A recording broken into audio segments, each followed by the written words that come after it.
Gel.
Ассалаумалейкум. Уағалейкум ассалам. Аға, мен срочно жібересіз ба? Үйде мауыр жатқан еді. Сенен басқа ешкім жоқ па не? Анам екеуміз ақ тұратын ек. Давлениесі көтеріп жатыр екен. Аға, өтініш жіберіңізші. Егер жақсы болса сразу қайтып келем. Жарайды, бара ғой. Рахмет аға. Не, сосын. Егер дәрі-дәрмекке ақша қажет болып жатса, хабарлас. Нағыз мұсылман қиын сәтте бір-біріне жан ашыр деген. Ұялмай хабарлас. Рахмет аға. Жақсылығыңызды ұмытпаймын. Жарайды, бара ғой.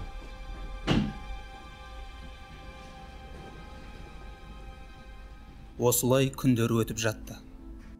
Бағдат құрылыс заттары сататын дүкеннің жігіттерінің құрығына қалай кіріп кеткенін де білмей қалды.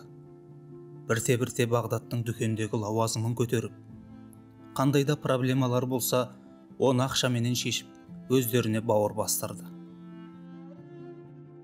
Ал Қайраттың санасында Әминаның жүрегін қалай жаулап алам деген ой мазалап жүрді. Әрекеті ниетіне ұласып, ақыры бір-біріне ғашық қыз бен жігітке айналды. Ал Қайрат Әминаның талғабына қалай да сай боламын деп жүріп, тақуалыққа жол бастағанын кейіннен ұғынды. Әминаға да сондай сөзіне беріп, иманды, ер жүрек жігіттер ұнайтын. Әрдайым көтеріңкі көңіл күйде жүретін Бағдаттың күннен күнге мінезі өзгере бастады. Қайрат оны аңғарып жүрсе де, досының көңіліне қаяу салам ба деп, ешқандай шара қолданбады.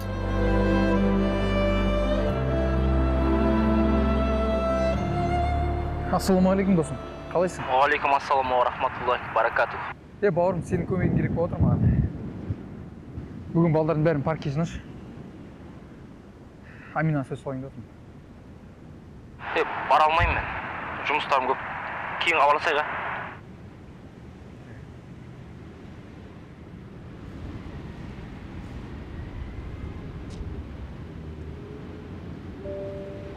Сәлем. Қалайсың? Жақсы, қалайсыз? Маған саған. Рахмет. Қалай жеттің? Күшті. Бүгін ауа райы да күшті. Иә. Жүр онда.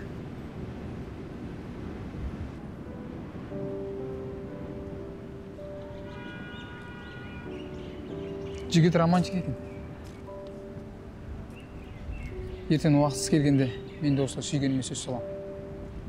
Романтика деген олай болмайды ғой. Сосын маған олай жасаудың қажеті жоқ. Не болып қалды? Не ұнамай тұр? Жігіт қазірден осылай тізерлеп отыр. Ертең тізесінен тұра алмай қалмасына кім кепіл? Ол қалай? Көпке топырақ шашпаймын, бірақ қазір көптеген қыздарға осындай атқауыл жігіттер ұнайды. Қыз қазір оның иығына жақын тұр. Ертең бірдеңе қылып иығына шығады, сосын басына ашады. Ары қарай шығатын жер қалмайды емес па? Иә, бірақ. Неге ажырасу көп? Неге ақ неке көпке бармай үзіліп жатыр? Міне бастан ары қарай шығатын жер жоқ. Ары қарай оның қызық емес. Все, точка. Ол ажырасуды тудыратын кішкене себебі ғана ғой. Ал біздің жігіттер ер мінезді, бір бетке болса, қыздарымыз сонда олардың еркіне көнер еді. Біздің дала заңы, салт дәстүріміз шекарасы берік отбасын қалайды ғой. Мен оны мүлде ойламаппын. Жақсы айттың.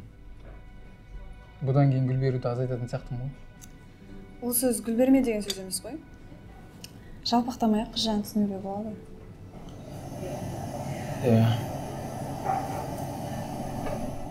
Балам, сен бісің? мама, мен ғой. Балам, тамақ 10 минутта ген дайын болады. Сен оған дейін ана көршінікіне барып кеш. Ет алып кеш барып. 2 жасар жылқылары бар емес пе, сол пышақ қалынепті. Пышақ қалыныпты? Иә, соны барып келе қойшы. Мама, сол етті алмақ қойықшы. Неге? Ойбай-ау, көрші тұрып, осындайда көмектеспесек ұят емес пе? Мама, біз шариғатқа сай сойылған етті ғана қорайға етуіміз керек. Балам, қай қазақ бисмиллясыз мал сойып еді? Мама, көзбен көрмеген соң сөз таластырудың қажеті не? Мен сізге көптен бері айта алмай жүрген сөзім бар еді. Мына дүниенің қызығын алдан жүре бермей, 5 уақыт намаз оқыңыз. Балама, мен саған ет туралы айтып тұрып ғой, намаз несі? Мама, мен айтсам турасын айтып жатырмын. Егер ертеңнен бастап намаз оқымасаңыз, мен сіздің қолыңыздан ас ішпеймін. Балам, саған не болған, ә? Маған енді дауыс көтеруді шығарғасын ба? Не болып жүр өзі саған? Сені кім азғырып жүр, құлыным?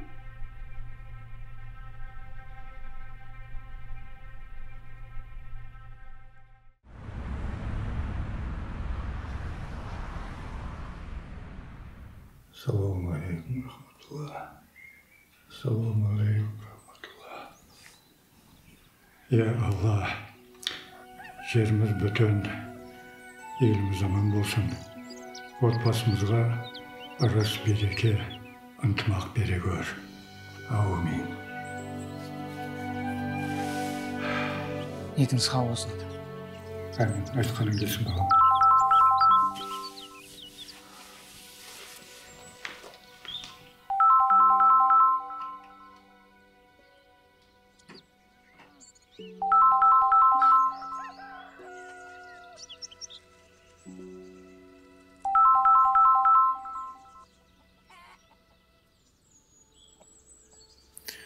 Alo. Қайрат, балам, қалайсың? Мазалап қойған жоқпын ба? Жоқ, кім екен бұл? Мен ғой Бағдаттың мамасымын. Әпке, қалайсыздар? Тыныштық па таң азанымен? Сенімен сөйлесу керек болып тұр. Уақытың болса айтшы. Бұл өте маңызды. Не болып қалды? Бағдатқа бірдеңе болып қалды ма?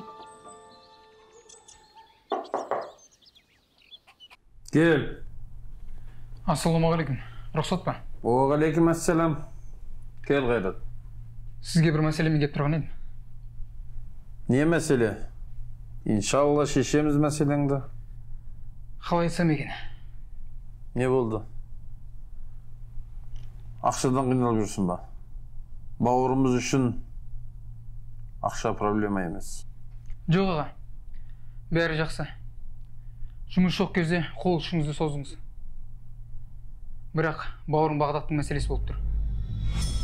Семіздікті тек қой ғана көтереді дегендей, соңғы кездері қатты өзгеріп кетті. Бағдат па? Иншалла Бағдат қазір тура жолда. Мүмкін. Бүгін оның анасымен сөйлестім. Анасына ауыр сөздер айтып, намазға шақырыпты. Дінде қинау жоқ аға. Намазға көркем жолмен шақыру керек емес пе? Өз ата-анасын намазға шақыру бізге парыз емес пе? Сонда айтыңызшы.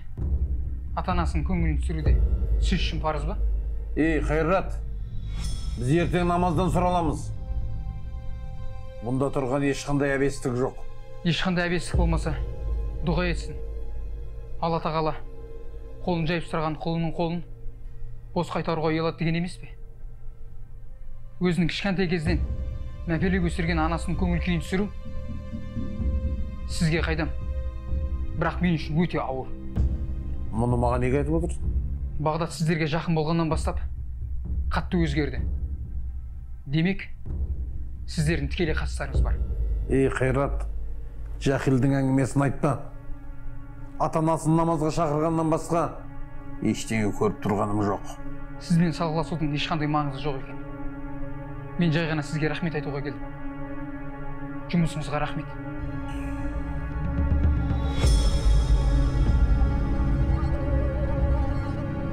Мына Қайратты бақылауға алыңдар. Мен сізге айттым ғой, ертең басымызға бәле болады. Сен айтылған тапсырманы орында.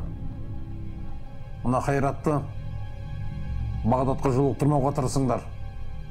Мынауың Бағдаттың жүрегіне фитна ұялатады. Жарайды.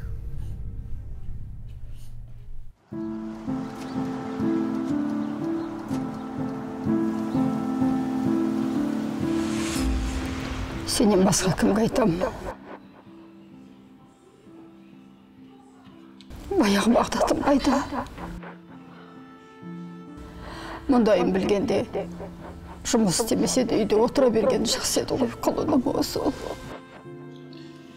Әпке, көңіл күйіңізді түсірмеңіз. Мен Бағдатпен өзім сөйлесем. Бәрі өз орнына келеді. Тек маған сеніңіз. Қайратжан, сені тыңдайтын шығар. Іс насырға шауып кетпей тұрған кезде осының бір шешімін табайықшы. Қажет десең мен сенімен бірге барайын. Жоқ, әпке. Уайымдамаңыз. Ендігі іс Бағдатпен болсын. Білмеймін. Жатағымның құрығынан шығара алмасақ, онда әкесінің аманатына қиянат жасағандай боламын ғой.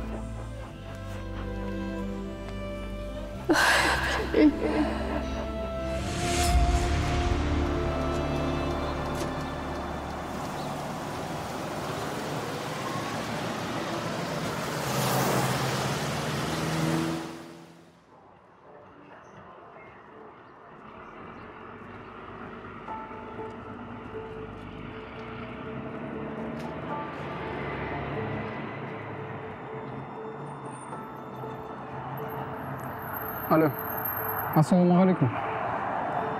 Қайдасың, Бағдат? Срочно айтатын әңгіме болып тұр саған. Бұл сен ойлағаннан да маңызды. Болмаса айтшы, мен барайын саған. Хорошо.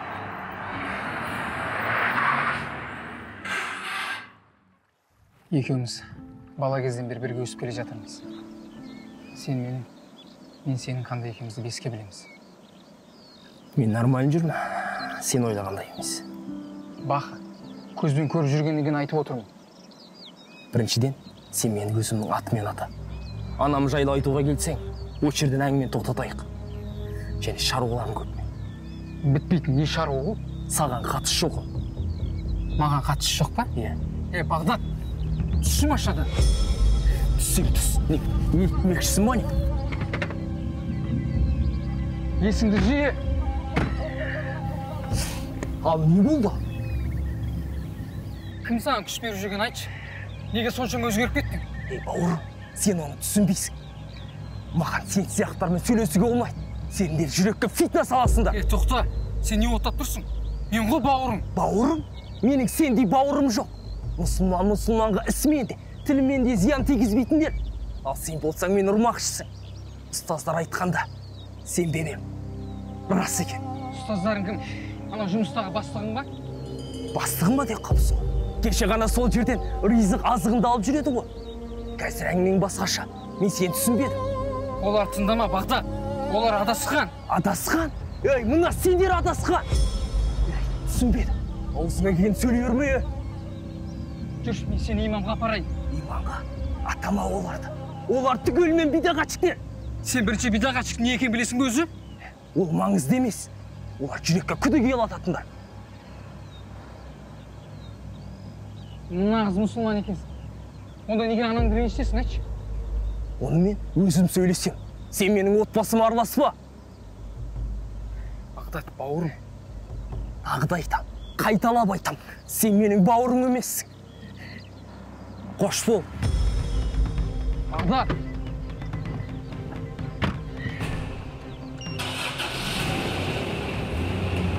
Бағдат! Бағдат!